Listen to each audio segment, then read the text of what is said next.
Affaires courantes, vrai ou faux gouvernement? Avant tout, qu'est-ce qu'un gouvernement en affaires courantes?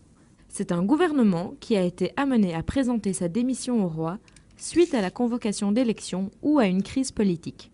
On considère généralement qu'un tel gouvernement en affaires courantes est un gouvernement qui peut continuer à gérer les dossiers en cours ou urgents sans pouvoir faire de nouveaux choix politiques. En gros, c'est comme si vous pouviez continuer à gérer votre budget familial, payer votre loyer, faire vos courses, mais sans pouvoir prendre de nouvelles décisions. Par exemple, changer de voiture parce que l'ancienne consomme trop. Le gouvernement fédéral est entré en affaires courantes depuis le mois d'avril 2010, lorsque le président des libéraux flamands, Alexander De Croo, a provoqué la chute du gouvernement. Des élections ont donc été organisées en juin, mais depuis lors, les partis flamands exigent qu'il y ait un accord sur la réforme de l'État avant même de débuter les négociations pour la formation d'un nouveau gouvernement. Tant qu'il n'y a pas d'accord institutionnel, c'est donc le gouvernement fédéral, en affaires courantes, qui continue à gérer l'État, à côté des gouvernements régionaux et communautaires qui fonctionnent tout à fait normalement.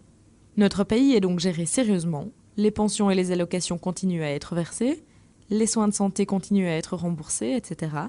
Simplement, il n'est pas possible de lancer de politiques nouvelles.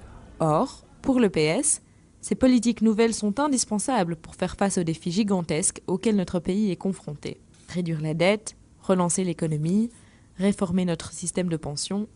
Comme il n'existe pas de loi qui définit les affaires courantes, on considère que le gouvernement en affaires courantes peut en tout cas préparer le budget 2011. C'est la mission que le roi a confiée au gouvernement actuel. Pour le PS, c'est indispensable si on veut stabiliser notre pays et éviter une nouvelle débâcle financière qui aurait des conséquences désastreuses pour les citoyens et les entreprises.